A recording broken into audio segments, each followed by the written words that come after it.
ಬಾಗಲಕೋಟೆ ಜಿಲ್ಲೆ ಶ್ರೀ ಕ್ಷೇತ್ರ ಧರ್ಮಸ್ಥಳ ಗ್ರಾಮಾಭಿವೃದ್ಧಿ ಯೋಜನೆ ಬಿಸಿ ಟ್ರಸ್ಟ್ ಹುನಗುಂದ ಇವರ ಸಂಯುಕ್ತಾಶ್ರಯದಲ್ಲಿ ಹಾಗೂ ಪರಮಪೂಜ್ಯ ಡಾಕ್ಟರ್ ಡಿ ವೀರೇಂದ್ರ ಹೆಗ್ಗಡೆಯವರ ಹಾಗೂ ಮಾತೋಶ್ರೀ ಡಾಕ್ಟರ್ ಹೇಮಾವತಿ ವಿ ಹೆಗ್ಗಡೆಯವರ ಕೃಪಾ ಆಶೀರ್ವಾದದೊಂದಿಗೆ ದಿನಾಂಕ ಡಿಸೆಂಬರ್ 13, 2025 ರಂದು ಅಪರಾಹ್ನ 12 ಗಂಟೆಗೆ ಮಹಿಳಾ ಜ್ಞಾನ ವಿಕಾಸ ಕಾರ್ಯಕ್ರಮದ ಅಡಿಯಲ್ಲಿ ತಾಲೂಕಾ ಮಟ್ಟದ ಮಹಿಳಾ ವಿಚಾರಗೋಷ್ಠಿ ಕಾರ್ಯಕ್ರಮದ ಉದ್ಘಾಟನಾ ಸಮಾರಂಭವು ಕರ್ನಾಟಕ ವೀರಶೈವಲಿಂಗಾಯತ ಅಭಿವೃದ್ಧಿ ನಿಗಮದ ಅಧ್ಯಕ್ಷರು ಹಾಗೂ ಕ್ಷೇತ್ರದ ಶಾಸಕ ವಿಜಯಾನಂದ ಕಾಶಪ್ಪನವರ ನೇತೃತ್ವದಲ್ಲಿ ಹಾಗೂ ಇಲಕಲ್ಲ ನಗರಸಭೆ ಅಧ್ಯಕ್ಷೆ ಶ್ರೀಮತಿ ಸುಧಾರಾಣಿಯಂ ಸಂಗಮರ ಅಧ್ಯಕ್ಷತೆಯಲ್ಲಿ ಇಲಕಲ್ಲ ನಗರದ ಶ್ರೀಮಾರ್ಕಂಡೇಶ್ವರ ಕಲ್ಯಾಣ ಮಂಟಪದ ಸಭಾಂಗಣದಲ್ಲಿ ಜರುಗಿತು.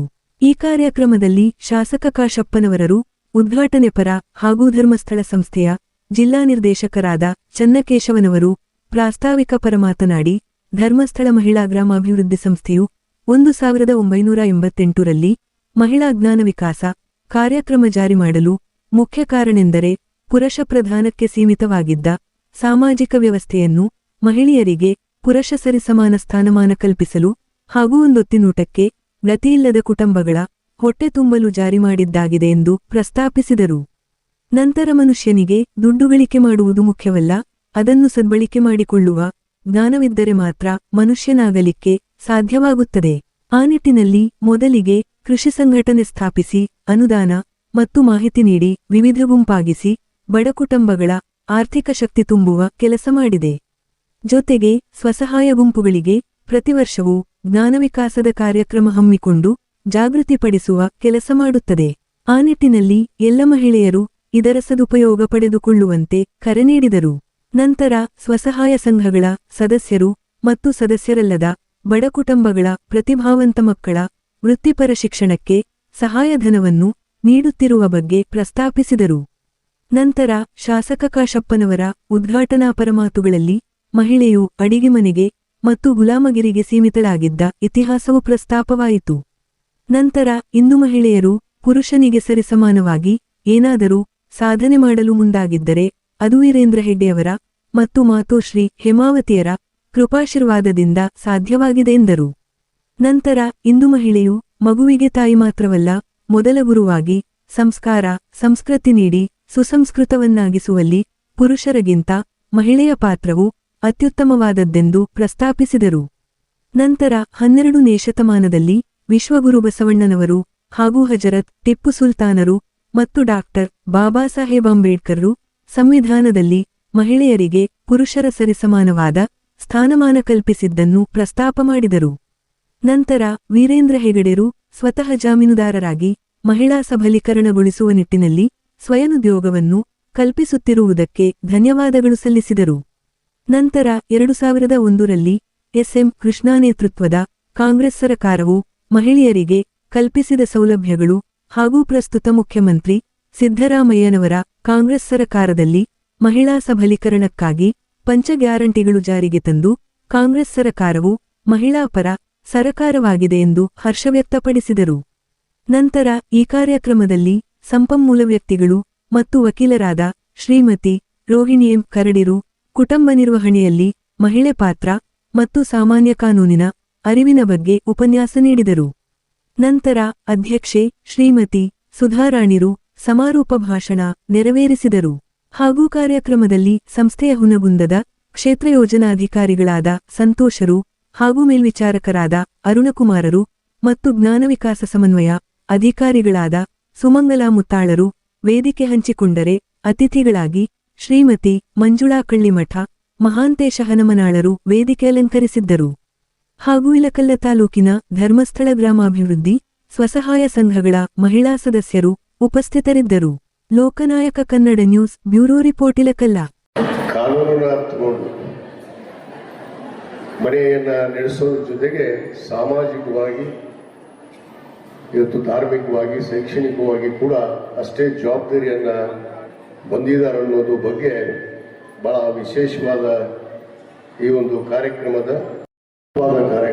ಬಹುತೇಕ ಈ ಕಾರ್ಯಕ್ರಮದ ಉದ್ಘಾಟನೆಯನ್ನು ನನ್ನ ಪತ್ನಿ ಮಾಜಿ ಜಿಲ್ಲಾ ಪಂಚಾಯತ್ ಅಧ್ಯಕ್ಷರು ವೀಣಾ ಕಾಶ್ಯಪ್ರವರು ಮಾಡಬೇಕಾಗಿತ್ತು.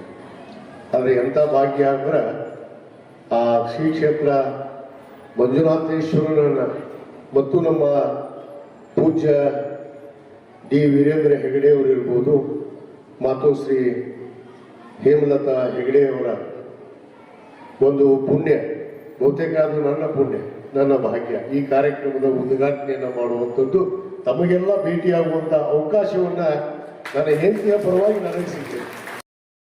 ನಮ್ಮ ಶ್ರೀ ಕ್ಷೇತ್ರ ಧರ್ಮಸ್ಥಳ ಗ್ರಾಮೀಣಾಭಿವೃದ್ಧಿ ಸಂಘದ ಎಲ್ಲರಿಗೂ ನಾನು ಧನ್ಯವಾದಗಳನ್ನು ಹೇಳ್ತಾ, ಈ ಮಹಿಳೆಯರು ಅಡಿಗೆ ಮನೆಗಷ್ಟೇ ಸೀಮಿತ ಆಗಿದ್ರು. ಒಂದು ಕಾಲ ಇತ್ತು ಮಹಿಳೆಯರು ಕೇವಲ ಗುಲಾಮಗಿರಿಗೆ ಇವತ್ತು ಆಗಿದ್ರು ಅನ್ನೋದನ್ನು ನಾವು ಇತಿಹಾಸದಲ್ಲಿ ಓದ್ತೇವೆ, ಇತಿಹಾಸವನ್ನು ನಾವು ನೋಡ್ಕೊಂಡಿದ್ದೇವೆ. ಆದರೆ ಇವತ್ತು ಒಂದು ಕಾಲ ಬಂದಿದೆ, ಮಹಿಳೆಯ ಯಾವ ಪುರುಷನಿಗಿಂತ ಕಡಿಮೆ ಇಲ್ಲ. ಆ ಮಹಿಳೆಯರು ಕೂಡ ಏನಾದರೂ ಸಾಧನೆ ಮಾಡೋದಕ್ಕೆ ಮುಂದಾಗಿದ್ದಾರೆ ಅಂದ್ರೆ ಅದು ಕರ್ನಾಟಕ ರಾಜ್ಯದಲ್ಲಿ ನಮ್ಮ ವೀರೇಂದ್ರ ಅವರ ಹೆಗಡೆ ಅವರ ಒಂದು ಆಶೀರ್ವಾದ ಅನ್ನೋ ಮಾತನ್ನ ಬಹಳ ಇಲ್ಲ. ಆದರೆ ಬಹುತೇಕ ಎಲ್ಲ ಕಾರ್ಯಕ್ರಮಗಳಲ್ಲಿ ನನ್ನ ಅತ್ಯಂತ ಪ್ರೀತಿಯಿಂದ, ಯಾಕಂದ್ರೆ ನಾನು ಧರ್ಮಸ್ಥಳದ ಒಬ್ಬ ಪರಮ ಭಕ್ತನಾಗಿ ನಾನು ಈ ಕಾರ್ಯಕ್ರಮದಲ್ಲಿ ಭಾಗವಹಿಸ್ತೀನಿ ಅನ್ನೋ ಮಾತನ್ನು ಕೂಡ ನಾನು ಬಹಳ ಹೆಮ್ಮೆಯಿಂದ ಹೇಳಬೇಕಾಗುತ್ತೆ. ಮನೆ ನಡೆಸುವಂತ ಜವಾಬ್ದಾರಿ ಇವತ್ತು ಒಬ್ಬ ಮಹಿಳೆ ಮನಸ್ಸು ಮಾಡಿದ್ರೆ ಇವತ್ತು ಮನೆಯನ್ನೇ ಉದ್ಧಾರ ಮಾಡಬಹುದು ಅನ್ನೋದಕ್ಕೆ ಸಾಕಷ್ಟು ಉದಾಹರಣೆಗಳು ನಮ್ಮ ಒಳಗೆ ಇದಾವೆ. ಯಾಕಂದ್ರೆ ಒಂದು ಮಹಿಳೆ ಒಂದು ಮಗುವಿಗೆ ತಾಯಿ ಅಷ್ಟೇ ಅಲ್ಲ, ಮೊದಲ ಗುರು ಅಂತ ಕೂಡ ನಾವು ಹೇಳ್ತೀವಿ. ಒಂದು ಮಗುಗೆ ತಾಯಿ ಎನ್ನುವರು ಮೊದಲನೇ ಗುರು. ಅದರ ಜೊತೆಗೆ ಒಂದು ಮನೆಗೆ ಒಂದು ಸಂಸ್ಕಾರವನ್ನು, ಒಂದು ಸಂಸ್ಕೃತಿಯನ್ನ ಕೊಡುವಂತ ನಿಟ್ಟಿನಲ್ಲಿ ಪುರುಷರಿಗಿಂತ ಪಾತ್ರ ಯಾರು ದೊಡ್ಡದು ಅಂದ್ರೆ ಅದು ತಾಯಿಯಂದಿರು, ಅದು ಮಹಿಳೆಯರು ಅನ್ನೋ ಮಾತನ್ನು ಕೂಡ ನಾನು ಬಹಳ ಹೆಮ್ಮೆಯಿಂದ ಹೇಳಬೇಕಾಗತ್ತೆ. ಒಂದು ಮನೆ ಉದ್ಧಾರ ಆಗಬೇಕಂದ್ರೆ ತಾಯಿಯಂದಿರು ಮಾತ್ರ. ಅದಕ್ಕೆ ಹೇಳ್ತಾರೆ, ಹೆಣ್ಣು ಒಲಿದರೆ ನಾರಿ, ಮುಡಿದರೆ ಮಾರಿ ಅಂತೇಳಿ. ಅದು ಕೂಡ ಐತಿ. ಯಾಕಂದ್ರೆ ನಿಮ್ಮನ್ನ ಎದುರು ಹಾಕುವ ಶಕ್ತಿ ನನಗಂತೂ ಇಲ್ಲ, ಬೇರೆಯವರಿಗೆ ಐತು ಬಿಟ್ಟದ್ದು ನನಗೆ ಗೊತ್ತಿಲ್ಲ ಅನ್ನೋ ಮಾತನ್ನು ಕೂಡ ಹೇಳಕ್ಕೆ ಇಚ್ಛೆ ಪಡ್ತೇನೆ. ಒಲಿದರೆ ನಾರಿ, ಮುಡಿದರೆ ಮಾರಿ ಅಂತ. ಅದಕ್ಕೆ ತಾಯಿಯಂದ್ರಲ್ಲಿ ಎಲ್ಲ ಶಕ್ತಿಯನ್ನು ಹೊಂದಿದ್ದೀವಿ. ಬಹುತೇಕ ಒಂದು ಕಾಲವನ್ನು ನಾವು ನೆನೆಸ್ಬೇಕಾಗತ್ತೆ ಈ ಸಂದರ್ಭದಲ್ಲಿ. ಒಂದು ಕಾಲ ಇತ್ತು 12ನೇ ಶತಮಾನದ ಪೂರ್ವದಲ್ಲಿ, ಏನು ನಮ್ಮ ವಿಶ್ವಗುರು ಅಣ್ಣ ಬಸವಣ್ಣನವರು ಮಹಿಳೆಯರಿಗೆ ಸಮಾನ ಸ್ಥಾನವನ್ನು ಕೊಟ್ಟು ಇವತ್ತು ಅನುಭವ ಮಂಟಪದಲ್ಲಿ ಅಕ್ಕ ಮಹಾದೇವಿಗೆ ಇವತ್ತು ಪ್ರವೇಶವನ್ನು ಕೊಟ್ಟು ಇಡೀ ಹೆಣ್ಣು ಕುಲವನ್ನೇ ಉದ್ಧಾರಗೊಳಿಸಿದಂತ ಯಾರಾದರೂ ಒಬ್ರು ಇದ್ರೆ ಅದು ವಿಶ್ವಗುರು 12ನೇ ಶತಮಾನದಲ್ಲಿ ಅಣ್ಣ ಬಸವಣ್ಣನವರನ್ನು ಮಾತ್ರ ನಾವು ಒಪ್ಪಿಕೊಳ್ಬೇಕು. ಒಂದು ಕಾಲ ಇತ್ತು, ಏನು ಬಹುತೇಕ ಹಜರತ್ ಟಿಪ್ಪು ಸುಲ್ತಾನ್ ಅವರ ಕಾಲದಲ್ಲಿ ಏನು ಮಹಿಳೆಯರಿಗೆ ಗೌರವ ಇರಲಿಲ್ಲ. ಮಹಿಳೆಯರು ಅರಬತ್ಲೆ ಆಗಿ ಸೇವೆಯನ್ನ ಸಲ್ಲಿಸುವಂತ ಒಂದು ಕಾಲ. ಆ ಕಾಲದಲ್ಲಿ ಪ್ರಥಮವಾಗಿ ಹಜರತ್ ಟಿಪ್ಪು ಸುಲ್ತಾನ್ ಅವರು ಇವತ್ತು ಮಹಿಳೆಯರಿಗೆ ಅರಬತ್ಲೆ ಆಗಿ ಅಡ್ಡಾಡಬಾರದು, ಅವರು ಪೂರ್ಣ ಬಟ್ಟೆಯನ್ನು ಹಾಕೊಂಡು ಅವರು ಪುರುಷರಿಗೆ ಸಮಾನವಾಗಿ ನಡೆಯುವಂತ ಹಕ್ಕನ್ನ ಈ ದೇಶದಲ್ಲಿ ಕೊಟ್ಟಂತವರು ಇವತ್ತು ಹಜರತ್ ಟಿಪ್ಪು ಸುಲ್ತಾನ್ ಅವರನ್ನು ಮಾತ್ರ ಕೂಡ ನಾವಿಲ್ಲಿ ಒಪ್ಪಿಕೊಳ್ಬೇಕು. ಇವತ್ತು ನಮ್ಮ ಭಾರತ ದೇಶದ ಸಂವಿಧಾನ ಇಲ್ಲಿ ನೋಡ್ತೀನಿ ನಾನು. ವಿಶೇಷ ಅಂದ್ರೆ ನಮ್ಮ ಶ್ರೀ ಕ್ಷೇತ್ರ ಧರ್ಮಸ್ಥಳ ಮಂಜುನಾಥನ ಒಂದು ನಮ್ಮ ವೀರೇಂದ್ರ ಹೆಗಡೆ ಅವರ ಒಂದು ವಿಚಾರಧಾರೆಗಳನ್ನು ನಾನು ಅರ್ಥಿಸಿಕೊಂಡ್ರೆ ನಮ್ಮ ಚೆನ್ನಕೇಶವ ಅವರು ಬಹಳ ಅರ್ಥಪೂರ್ಣವಾಗಿ ಇರ್ತಾರೆ. ಆದ್ರೆ ನಿಮಗೆ ಜಾಮೀನ್ದಾರರು ಯಾರು ಬರೋದಿಲ್ಲ, ಮುಂದಾಗೋದಿಲ್ಲ. ಒಂದೊಂದು ಸಂದರ್ಭ ಮನೆಯಲ್ಲಿ ಸ್ವಂತ ನಿಮ್ಮ ಪತಿಯೇ ನಿಮಗೆ ಜಾಮೀನು ಕೊಡೋದಕ್ಕೆ ಮುಂದಾಗೋದಿಲ್ಲ. ಆದ್ರೆ ಆ ಮಹಿಳೆಯರು ಇವತ್ತು ಸಮಾನತೆಯನ್ನು ಪಡಿಬೇಕು, ಅವರು ಕೂಡ ಸಮಾನರಾಗಿ ದೇಶದಲ್ಲಿ ನಡಿಬೇಕು ಅಂತಂದ ಒಂದು ವಿಚಾರದಲ್ಲಿ ಇವತ್ತು ನಮ್ಮ ವೀರೇಂದ್ರ ಹೆಗಡೆಯವರು ಸ್ವತಃ ತಾವು ಜಾಮೀನ್ದಾರಾಗಿ ಮಹಿಳೆಯರಿಗೆ ಇವತ್ತು ಸ್ಥಾನಮಾನ ತುಂಬುವಂಥದ್ದು ಮತ್ತು ಅವರಿಗೆ ಸ್ವಯಂ ಉದ್ಯೋಗವನ್ನು ಕೊಡುವಂತಹ ನಿಟ್ಟಿನಲ್ಲಿ ಇವತ್ತು ಮುಂದಾಗಿದ್ದಾರೆ. ಈ ವೇದಿಕೆ ಪರವಾಗಿ ನಾನು ಅನಂತ ಕೋಟಿ ಕೋಟಿ ಧನ್ಯವಾದಗಳನ್ನ ನಾನು ವೀರೇಂದ್ರ ಹೆಗಡೆಯವರಿಗೆ ನಾನು ಸಲ್ಲಿಸಕ್ಕೆ ಬಯಸ್ತೇನೆ. ಹೆಗಡೆಯವರು ಕೂಡ ಅವರ ಒಂದು ಸ್ಫೂರ್ತಿ, ಅವರ ಒಂದು ಶಕ್ತಿ ಇವತ್ತು ಈ ಮಹಿಳೆಯರಿಗೆ ಈ ನಾಡಿನಲ್ಲಿ ಸಬಲೀಕರಣ ಮಾಡೋದಕ್ಕೆ ಕಾರಣ ಆಗಿದೆ ಅನ್ನೋ ಮಾತನ್ನು ಕೂಡ ನಾವು ಇವತ್ತು ಹೇಳಬೇಕು. ಇವತ್ತು ನಮ್ಮ ಭಾರತ ದೇಶದ ಸಂವಿಧಾನ ನಾವು ಜಾತ್ಯತೀತ ರಾಷ್ಟ್ರದಲ್ಲಿ ಇದ್ದೀವಿ, ಪ್ರಜಾಪ್ರಭುತ್ವ ರಾಷ್ಟ್ರದಲ್ಲಿ. ಸಂವಿಧಾನ ಕೂಡ ಯಾವುದೇ ಹಕ್ಕನ್ನ ನಿಮಗೆ ಆ ಹಕ್ಕನ್ನ ವಂಚಿತರಾಗಿ ಮಾಡುವಂತ ಕೆಲಸ ನಮ್ಮ ಸಂವಿಧಾನ ಕೂಡ ಮಾಡಿಲ್ಲ. ಡಾಕ್ಟರ್ ಬಾಬಾ ಸಾಹೇಬ್ ಅಂಬೇಡ್ಕರ್ ಅವರು ಕೂಡ ಇವತ್ತು ಮಹಿಳೆಯರಿಗೆ ಸಮಾನತೆಯನ್ನ ಕೊಟ್ಟಂತವರು ಅನ್ನೋ ಮಾತನ್ನು ಕೂಡ ನಾನು ಹೇಳಬೇಕಾಗುತ್ತೆ. ಅದಕ್ಕೆ ಇವತ್ತು ಕಾನೂನಾತ್ಮಕವಾಗಿ ಇವತ್ತು ತಾವು ಅರಿವನ್ನ ಹೊಂದಿ ಇವತ್ತು ಕಾನೂನಾತ್ಮಕವಾಗಿ ಕೂಡ ತಮಗೆ ಅಷ್ಟೇ ಸಮಾನತೆಯನ್ನು ಇವತ್ತು ಸಿಗುವಂತ ಕಾಲ ಇವತ್ತು ನಮ್ಮ ಭಾರತ ದೇಶದಲ್ಲಿ ಇದೆ. ಇವತ್ತು ಅದಕ್ಕೆ ನಮ್ಮ ಮಹಿಳೆಯರು ಅಬಲೆಯರಲ್ಲ, ಸಬಲೆಯರು. ಮಹಿಳೆಯರು ಕೂಡ ಏನನ್ನಾದ್ರೂ ಸಾಧಿಸಬಹುದು ಅನ್ನೋದಕ್ಕೆ ಬಹಳಷ್ಟು ಉದಾಹರಣೆಗಳು ನಮ್ಮ ಮುಂದೆ ಶೈಕ್ಷಣಿಕವಾಗಿ ಕೂಡ ಗುರುತಿಸಿಕೊಳ್ಳುವಂತ ಕೆಲಸ ತಾವು ಮಾಡಬೇಕು ಅನ್ನೋ ಮಾತನ್ನು ಕೂಡ ನಾನು ಈ ಸಂದರ್ಭದಲ್ಲಿ ಹೇಳ್ತಾ, ಇವತ್ತೇನೋ ಒಂದು ಮನೆ ನಡೆಸುವಂತ ಜವಾಬ್ದಾರಿ ಕುರಿತು ಇವತ್ತು ಆ ಮನೆಯನ್ನ ನಡೆಸುವಂತ ಒಂದು ಶಕ್ತಿಯನ್ನ ಹೊಂದಿರುವಂತ ತಾವೆಲ್ಲ ಇವತ್ತು ಜವಾಬ್ದಾರಿಯುತವಾಗಿ, ಯಾಕಂದ್ರೆ ಎಷ್ಟೋ ಮನೆಗಳು ಇವತ್ತು ತಾಯಿಯಂದ್ರು ಇಲ್ಲ ಅಂದ್ರೆ ಆ ಮನೆಯೇ ಮೂರಾಬಟ್ಟೆಯಾಗಿ ಹೋಗೋ. ಆದ್ರೆ ಆ ತಾಯಿಯಂದ್ರು ಇದ್ರು ಅಂದ್ರೆ ಆ ಮನೆಯಲ್ಲಿ ಸಂಸ್ಕಾರ ಇರುತ್ತೆ, ಆ ಮನೆಯಲ್ಲಿ ಒಂದು ಸಂಸ್ಕೃತಿ ಇರುತ್ತೆ ಅನ್ನೋದಕ್ಕೆ ಬಹಳಷ್ಟು ಇವತ್ತು ನಾವು ಮನೆತನವನ್ನ ನೆನೆಸ್ಬೇಕಾಗತ್ತೆ. ಆ ನಿಟ್ಟಿನಲ್ಲಿ ತಾವೆಲ್ಲರೂ ಇವತ್ತು ಸ್ವಯಂ ಉದ್ಯೋಗವನ್ನ ಮಾಡ್ತಾ ಇವತ್ತು ತಾವೆಲ್ಲ ಮುಂದಾಗಿದ್ದೀರಿ. ಬಹುತೇಕ ನಮ್ಮ ಶ್ರೀ ಕ್ಷೇತ್ರ ಧರ್ಮಸ್ಥಳದ ಈ ಗ್ರಾಮೀಣಾಭಿವೃದ್ಧಿ ಸಂಘ ಇವತ್ತು ತಮಗೆಲ್ಲ ಅನೇಕ ರೀತಿಯಲ್ಲಿ ನೆರವಾಗಿದೆ. ಅದು ಎಂದೆಂದು ಅವರು ಮುಂದುವರೆದು ಈ ಸಹಾಯ ಹಸ್ತವನ್ನ ನೀಡ್ತಾರೆ ಅನ್ನೋ ವಿಶ್ವಾಸವನ್ನ ಈ ಸಂದರ್ಭದಲ್ಲಿ ವ್ಯಕ್ತಪಡಿಸಿ ಇರಲಿಲ್ಲ. 2001ರಲ್ಲಿ ನಮ್ಮ ಕರ್ನಾಟಕ ಗಣ ಸರ್ಕಾರದ ಮುಖ್ಯಮಂತ್ರಿಗಳಾದಂಥ ಸನ್ಮಾನ್ಯ ಎಸ್.ಎಂ. ಕೃಷ್ಣ ಅವರಿರ್ಬೋದು ಮತ್ತು ಅಂದಿನ ಮಹಿಳಾ ಮತ್ತು ಮಕ್ಕಳ ಕಲ್ಯಾಣ ಅಭಿವೃದ್ಧಿ ಸಚಿವರಾದಂಥ ಶ್ರೀಮತಿ ಮೋಟಮ್ಮ ಅವರು ಇವತ್ತೇನು ಧರ್ಮಸ್ಥಳಕ್ಕೆ ಹೋದ ಮೇಲೆ ಬಹುತೇಕ ಆ ಪರಿಕಲ್ಪನೆ ಅವ್ರಿಗೆ ಬಂದಿದೆ ಅನ್ನಂತ ನನಗೆ ಭಾವನೆ. ಆ ನಿಟ್ಟಿನಲ್ಲಿ ಇವತ್ತು ಮಹಿಳೆಯರಿಗೆ ಸರ್ಕಾರ ಮಟ್ಟದಲ್ಲಿ ಕೂಡ ಸವಲತ್ತುಗಳನ್ನ ಕೊಡಬೇಕು ಅಂತ ಹೇಳಿ ಅಂದ್ರೆ ಇವತ್ತು 2001ರಲ್ಲೇ ಇವತ್ತು ಸ್ವಸಹಾಯ ಗುಂಪುಗಳನ್ನ, ಸ್ತ್ರೀಶಕ್ತಿ ಗುಂಪುಗಳನ್ನ, ಮಹಿಳೆಯರನ್ನ ಸಬಲೀಕರಣ ಮಾಡೋದಕ್ಕೆ ಇವತ್ತು ಸರ್ಕಾರ ಬಹಳ ಮುಂದಾಗಿದೆ.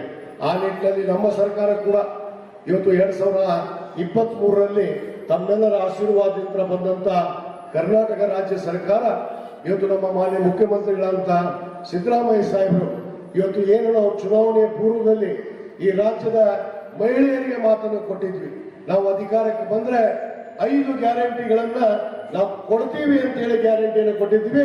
ಆ 5 ಗ್ಯಾರಂಟಿಗಳನ್ನ ಕಳೆದ 2.5 ವರ್ಷದಿಂದ ನಾವು ಚಾಚು ತಪ್ಪದೆ ಆ ಮಹಿಳೆಯರಿಗೆ ಇವತ್ತು ಸಬಲೆಯರಾಗಬೇಕು, ಆ ಮನೆ ನಡೆಸುವಂತ ಜವಾಬ್ದಾರಿ ಶಕ್ತಿಯನ್ನ ಹೊಂದಬೇಕು ಅನ್ನೋ ಉದ್ದೇಶದಿಂದ ಇವತ್ತು ನಾವು 5 ಗ್ಯಾರಂಟಿಗಳನ್ನ ಕೊಡ್ತಾ ಇದ್ದೀವಿ. ಪುರುಷರಿಗೆ ಒಂದ, ಇಲ್ಲಿ ಮಹಿಳೆಯರನ್ನೇ ಎತ್ತಿಡಿಯುವಂತ ಸರ್ಕಾರ ನಿಮ್ಮದಾಗಿದೆ. ಯಾಕಂದ್ರೆ ನಮ್ಮ ಸರ್ಕಾರ ಮಹಿಳೆಯರ ಪರವಾಗಿರುವಂತ ಸರ್ಕಾರ ಅನ್ನೋ ಮಾತನ್ನ ಗಟ್ಟಿಯಾಗಿ ನಾನು ಹೇಳಬೇಕಾಗುತ್ತೆ. ಒಂದು ಕರ್ನಾಟಕ ಸಾರಿಗೆ ಇಲಾಖೆ ವತಿಯಿಂದ ನಾವು ನೋಡಿದಾಗ 600 ಕೋಟಿ ಮಹಿಳೆಯರು ಉಚಿತ ಪ್ರವಾಸವನ್ನ ಮಾಡಿದಾರ ಅನ್ನೋ ಮಾತನ್ನ. 600 ಕೋಟಿ ನೀವು ಕೇಳಬಹುದು, ನಮ್ಮ ರಾಜ್ಯದಲ್ಲಿ 7 ಕೋಟಿ ಇದಾರ, ಅದ್ರಾಗ ಅರ್ಧ ನಾವು ಅದೀವಿ, 600 ಕೋಟಿ ಹೆಂಗಾತ್ರಿ ಅಂತ ಅನ್ಬೋದು. ಅಲ್ಲಿ ದಾಖಲೆ ಹೇಳ್ತಾರ, ಒಂದು ಹುಡುಗಂದಕ್ಕೆ ಹೋಗಿ ಇಳಕರಿ ಯೂನಿಟ್ ಕರೆಂಟು ಮತ್ತು ಅನ್ನಭಾಗ್ಯ. ಮುಖ್ಯವಾಗಿ ಒಬ್ಬ ಬಡವನಿಗೆ ಒಂದು ವರ್ಷದ ಹೊಟ್ಟೆಗೆ ಇವತ್ತು ಏನ್ ಬೇಕು ಅಂದ್ರೆ ಅನ್ನ ಬೇಕು. ಆ ಅನ್ನ ಭಾಗ್ಯವನ್ನು ಕೊಡುವಂತ ಕೆಲಸ ಈ ರಾಜ್ಯದಲ್ಲಿ ಯಾವುದಾದ್ರು ಒಂದು ಸರ್ಕಾರ, ಯಾರಾದ್ರೂ ಒಬ್ಬ ವ್ಯಕ್ತಿ ಮಾಡಿದ್ರೆ ಅದು ನಮ್ಮ ಕಾಂಗ್ರೆಸ್ ಸರ್ಕಾರ, ಅದು ನಮ್ಮ ಸಿದ್ದರಾಮಯ್ಯನವರು ಅನ್ನೋ ಮಾತನ್ನ ಇವತ್ತು ನಾನು ಗಟ್ಟಿಯಾಗಿ ಈ ಸಂದರ್ಭದಲ್ಲಿ ಹೇಳಬೇಕಾಗುತ್ತೆ. ಕಾರ್ಯವನ್ನು ನಮ್ಮ ಶ್ರೀ ಕ್ಷೇತ್ರ, ನಮ್ಮ ಗ್ರಾಮೀಣಾಭಿವೃದ್ಧಿ ಸಂಘ, ಧರ್ಮಸ್ಥಳದ ಗ್ರಾಮೀಣಾಭಿವೃದ್ಧಿ ಸಂಘದ ನಮ್ಮ ಸಂತೋಷ್ ಅವರಾಗಿರ್ಬೋದು, ನಮ್ಮ ಚನ್ಕೇಶ್ ಅವರಾಗಿರ್ಬೋದು ಕಲ್ಪಿಸಿಕೊಟ್ಟಿದ್ದಾರೆ. ತಾವೆಲ್ಲರೂ ಧೈರ್ಯವಾಗಿ, ಯಾಕಂದ್ರೆ ಯಾವುದೇ ರಂಗದಲ್ಲಿ ಗುರುತಿಸಿಕೊಂಡಿಲ್ಲ ಮಹಿಳೆ ಅನ್ನೋದು ಬರಬಾರ್ದು, ಮಹಿಳೆಯರು ಅಬಲೆಯರು ಅನ್ನೋದು ಬರಬಾರ್ದು. ತಮಗೂ ಕೂಡ ಸಮಾನವಾದ ಹಕ್ಕನ್ನ ಇವತ್ತು ಸಂವಿಧಾನ ಕೊಟ್ಟಿದೆ. ಅದರ ಸದುಪಯೋಗವನ್ನು ಮಾಡಿಕೊಳ್ಳುವಂತ ಕೆಲಸ ಇವತ್ತು ನಮ್ಮ ತಾಯಿಯರು ಮಾಡ್ತಾರೆ ಅನ್ನೋ ವಿಶ್ವಾಸದೊಂದಿಗೆ ನಮಗೆಲ್ಲರಿಗೂ ಮತ್ತೊಮ್ಮೆ ಶುಭವನ್ನ ಹಾರೈಸಿ ಈ ಕಾರ್ಯಕ್ರಮ. ಅಲ್ಲಿ ಲಾಸ್ಟ್ ಅಲ್ಲಿ ₹1 ದುಡ್ಡು ಕೊಟ್ಟರು, ಅವನಿಗೆ ಜ್ಞಾನ ಇಲ್ಲದಿದ್ರೆ ಆ ₹1,00,00,000 ಉಳಿಸ್ಕೊಳ್ಳಿಕ್ಕೆ ಸಾಧ್ಯ ಇಲ್ಲ ಅಂತ. ಮನುಷ್ಯನಿಗೆ ದುಡ್ಡು ಗಳಿಸುವುದು ಮುಖ್ಯ ಅಲ್ಲ, ಆ ದುಡ್ಡನ್ನು ಖರ್ಚು ಮಾಡುವಂತ ಜ್ಞಾನ ಇದ್ರೆ ಮಾತ್ರವ ಮನುಷ್ಯ ಆಗ್ಲಿಕ್ಕೆ. ಈ ವಿಚಾರ ಯಾಕೆ ಇಲ್ಲಿ ನಾನು ಮೊದಲೇ ಪ್ರಸ್ತಾಪಿಸಿ ಅಂತ ಹೇಳಿದ್ರೆ, ಇಲ್ಲಿ ಕಾರ್ಯಕ್ರಮವೇ ಜ್ಞಾನದ ವಿಕಾಸ. ನಿಮ್ಮಲ್ಲಿ ಎಲ್ಲರಲ್ಲಿ ಕೂಡ ಜ್ಞಾನ ಇದೆ, ನಿಮ್ಮಲ್ಲಿ ಎಲ್ಲರಲ್ಲಿ ಕೂಡ ಜ್ಞಾನ ಇದೆ. ಅದನ್ನು ವಿಕಾಸ ಮಾಡುವಂತದ್ದು ಅಂತ ಹೇಳುವಾಗ ಅದನ್ನು ಬೆಳೆಸುವಂತ ಒಂದು ಕಾರ್ಯಕ್ರಮ. ಯೋಜನೆ ಆರಂಭವಾದದ್ದು 1982ರಲ್ಲಿ. ಬಹುಶಃ ಆ ಸಂದರ್ಭದಲ್ಲಿ ಈಗ ಇದ್ದಾಗೆ ಮಹಿಳೆಯರಿಗೆ ಬಹಳ ಪುರುಷ ಪ್ರಧಾನ ಸಮಾಜ ಇತ್ತು. ಅಲ್ಲಿ ಗ್ರಾಮಾಭಿವೃದ್ಧಿ ಯೋಜನೆ ಆರಂಭಿಸಿದ್ದು ಒಂದು ಹೊತ್ತಿನ ಊಟಕ್ಕೂ ಕಷ್ಟ ಇರುವ ಕುಟುಂಬಗಳನ್ನು ನೋಡಿ ಹೆಗಡೆ ಅವರು ಈ ಕಾರ್ಯಕ್ರಮವನ್ನು ಆರಂಭಿಸಿದ್ರು. ಮೊದಲನೇದಾಗಿ ಕೃಷಿಕರ ಸಂಘಟನೆ, ಕೃಷಿ ಮಾಡಿದ್ರೆ ನಾವು ಅಭಿವೃದ್ಧಿ ಆಗ್ಬೋದು ಎಂಬ ಜ್ಞಾನ ತಿಳುವಳಿಕೆಯನ್ನು ಸಂಘಟನೆ ಮಾಡಿ ಅವರಿಗೆ ಅನುದಾನಗಳನ್ನು ಕೊಟ್ಟು ಮಾಹಿತಿಗಳನ್ನು ಕೊಟ್ಟು ಗುಂಪುಗಳನ್ನು ಮಾಡಿ ಕೃಷಿ ಅಭಿವೃದ್ಧಿ ಮಾಡುವಂತ ಕೆಲಸಗಳನ್ನು ಮಾಡಿದ್ರು. 1 ವರ್ಷ ಅಲ್ಲ, 2 ವರ್ಷ ಅಲ್ಲ, 3 ವರ್ಷ ಅಲ್ಲ, ಒಂದು 5-10 ವರ್ಷ ಹೋದ ಬಳಿಕ ಬೇರೆ ಬೇರೆ ಯೂನಿವರ್ಸಿಟಿ, ಸರ್ಕಾರದ ಸಂಸ್ಥೆಗಳು ಧರ್ಮಸ್ಥಳಕ್ಕೆ ಬಂದು ವಿಶೇಷ ಹೆಗಡೆ ಅವರು ವಿಶೇಷ ಕಾರ್ಯಕ್ರಮಗಳನ್ನು ಮಾಡ್ತಾ ಇದ್ದಾರೆ, ಇದನ್ನು ನೋಡೋಣ ಅಂತ ಹೇಳಿ ಬಂದರು. ಆ ಬಳಿಕ ಒಂದು ವರದಿಯನ್ನು ಹೆಗಡೆಯವರಿಗೆ ಕೊಟ್ಟರು. ನೀವು ಮಾಡುವ ಕಾರ್ಯಕ್ರಮ ದಾನ ಧರ್ಮಗಳು ಚೆನ್ನಾಗಿದೆ, ಹಣ ಕೊಡುವ ಬದಲು ಸಸಿಗಳನ್ನು ಕೊಡ್ತಾ ಇದ್ದೀರಾ, ಅದನ್ನು ನಾಟಿ ಮಾಡಿದ್ದಕ್ಕೆ ಅಕ್ಕಿಯನ್ನು ಕೊಡ್ತಾ ಇದ್ದೀರಾ, ಮನೆ ಕಟ್ಟಲಿಕ್ಕೆ ವಸ್ತುಗಳನ್ನು ಕೊಡ್ತಾ ಇದ್ದೀರಾ, ಅವರಲ್ಲಿ ತಿಳುವಳಿಕೆಯನ್ನು ಕೊಡ್ತಾ ಇದ್ದೀರಾ, ಉಳಿತಾಯ ಮನೋಭಾವನೆ ಮಾಡ್ತಾ ಇದ್ದೀರಾ. ಇದೆಲ್ಲ ವಿಚಾರಗಳು ಹೇಳಿದ ಮೇಲೆ ಕೊನೆಗೆ ಒಂದು ಸಾಲನ್ನು ಸೇರಿಸಿ ಚೆನ್ನಾಗಿದೆ, ಆದ್ರೆ ಎಲ್ಲಾ ಕಾರ್ಯಕ್ರಮಗಳು ಕೂಡ ಅದು ಗಂಡು ಮಕ್ಕಳಿಗೆ ಮಾತ್ರ ಇದೆ, ಹೆಣ್ಮಕ್ಳಿಗೆ ಕಾರ್ಯಕ್ರಮ ಇಲ್ಲ. ಹೆಣ್ಮಕ್ಳಿಗೆ ಕಾರ್ಯಕ್ರಮ ಸಂಘಟಿಸಿದಂತ ಕೀರ್ತಿ ಧರ್ಮಾಧಿಕಾರಿ ಮತ್ತೆ ಅವರ ಧರ್ಮಪತ್ನಿ ಅವರಿಗೆ ಸಲ್ತದೆ. ಪೂಜ್ಯರು ಎಲ್ಲ ಕಾರ್ಯಕ್ರಮದಲ್ಲಿ ಭಾಗವಹಿಸಬೇಕು. ಆದ್ರೆ ಮಾತೃಶ್ರೀ ಅಮ್ಮನವರು ಈಗಲೂ ಕೂಡ ನಾನು ಹೇಳ್ತೇನೆ, ಇಡೀ ಕರ್ನಾಟಕದಲ್ಲಿ ಯಾವುದೇ ಫಲಾಪೇಕ್ಷೆ ಇಲ್ಲದೆ ನನ್ನ ಮಾತೆಯರ ಬಗ್ಗೆ, ತಾಯಂದಿರ ಬಗ್ಗೆ, ನಮ್ಮ ಸಂಘದ ಮಹಿಳಾ ಸದಸ್ಯರ ಬಗ್ಗೆ ಅತಿ ಹೆಚ್ಚು ಕಾಳಜಿಯನ್ನು ವಹಿಸುವಂತ ಮಹಿಳೆಯರ ಬಗ್ಗೆ, ಓವರ್ ಆಲ್ ಮಹಿಳೆಯರ ಬಗ್ಗೆ ಕಾಳಜಿಯನ್ನು ವಹಿಸುವಂತ ಒಂದು ಯಾರಾದ್ರೂ ತಾಯಿ ಇದ್ರೆ ಅದರಲ್ಲಿ ಮುಂಚೂಣಿಯಲ್ಲಿ ಧರ್ಮಸ್ಥಳದ ಧರ್ಮಾಧಿಕಾರಿ ವೀರೇಂದ್ರ ಹೆಗಡೆ ಅವರ ಧರ್ಮಪತ್ನಿ ಹೇಮಾವತಿ ಅಮ್ಮನವರು ಇರ್ತಾರೆ ಅಂತ ಹೇಳಲಿಕ್ಕೆ ಬಹಳಷ್ಟು ಇಷ್ಟಪಡ್ತಾರೆ. ಅಮ್ಮನ ಸಾಲಕ್ಕೆ ಅನ್ನ ಹಾಕಲ್ಲ, ಈಗಿನ ಕಾಲ ಆ ರೀತಿ ಇದೆ. ಆದ್ರೆ ಪೂಜ್ಯರು ನಿಮ್ಗೆ ಒಳ್ಳೇದಾಗ್ಲಿ ಅಂತ ಹೇಳೋ ಉದ್ದೇಶಕ್ಕೆ ಮಾಡಿದ್ದಾರೆ. ಆದ್ರೆ ಬಹಳಷ್ಟು ಸಂತೋಷ ಏನಂತ ಹೇಳುವಾಗ, ನನ್ನ ಈ ಕುನಗುಂದ ಮತ್ತೆ ಇಳಕಲ್ ಭಾಗದಲ್ಲಿ ಈ ವ್ಯವಸ್ಥೆಯನ್ನು ನಮ್ಮೆಲ್ಲ ಸಂಘದ ಸದಸ್ಯರು 99% ಮರುಪಾವತಿ ಅತ್ಯುತ್ತಮವಾಗಿ ಇಟ್ಟಿದ್ದಾರೆ ಅಂತ ಹೇಳಲಿಕ್ಕೆ ಬಹಳ ಹೆಮ್ಮೆ ಮತ್ತೆ ಸಂತೋಷ ಆಗ್ತದೆ. ನಿಮ್ಗೆಲ್ಲರಿಗೂ ಕೂಡ ನಾನು ವಂದನೆಗಳನ್ನು ಅರ್ಪಿಸ್ತೇನೆ. ಮಾಡಿದ್ದಾರೆ. ಅದು ಅಲ್ಲದೆ ಸಿಂಗಲ್ ಪೇರೆಂಟ್ಸಿನ ಮಕ್ಕಳು ಯಾರಾದಿದ್ರೆ ಸಂಘದಲ್ಲಿ ಇಲ್ಲದಿದ್ರು ಕೂಡ ಅವರ ತಾಂತ್ರಿಕ ಶಿಕ್ಷಣ ಮತ್ತೆ ವೃತ್ತಿಪರ ಶಿಕ್ಷಣಕ್ಕೆ ಧರ್ಮಸ್ಥಳದಿಂದ ಸಹಾಯಧನವನ್ನು ಅವರಿಗೆ ಸ್ಕಾಲರ್ಶಿಪ್ ಅನ್ನು ಕೊಡುವ ವ್ಯವಸ್ಥೆ ಇದೆ.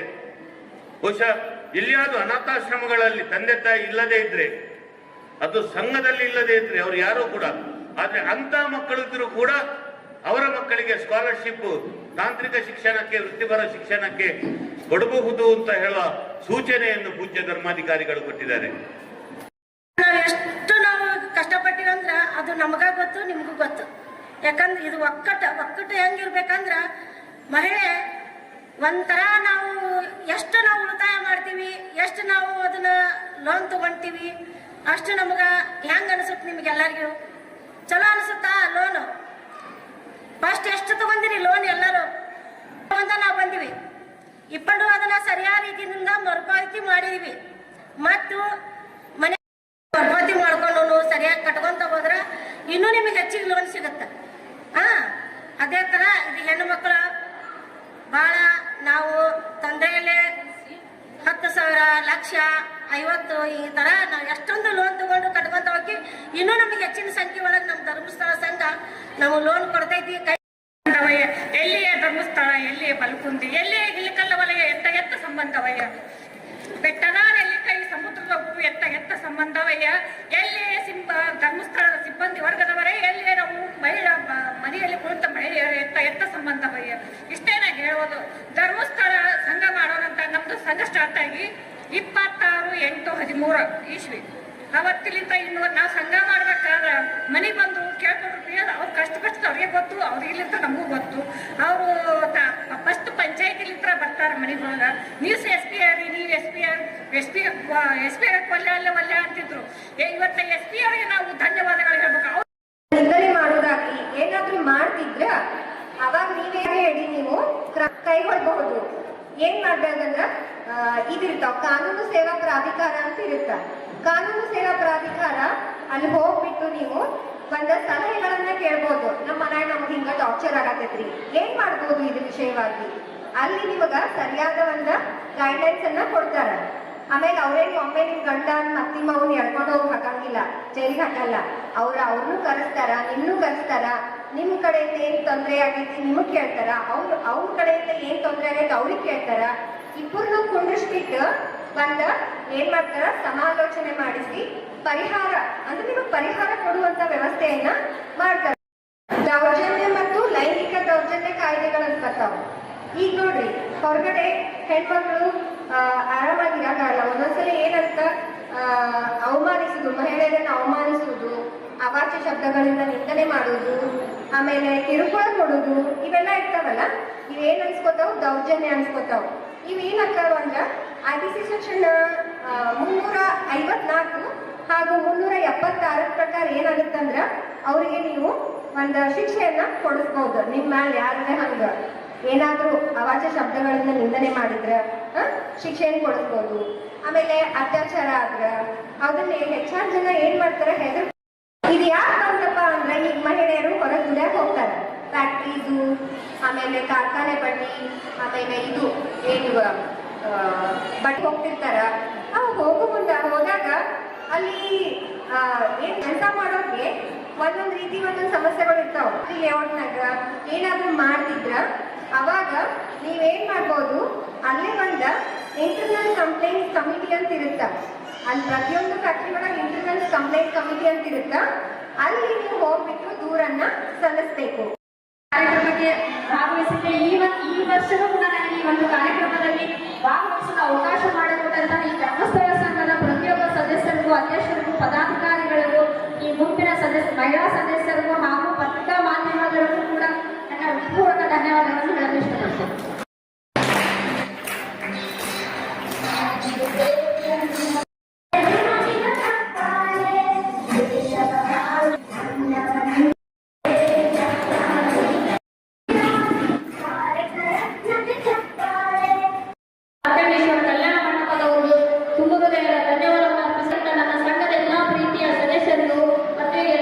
ಎಲ್ಲ ರೀತಿಯಲ್ಲಿ ಭಾಗವಹಿಸಿದಂತ ನನ್ನ ಪ್ರೀತಿಯ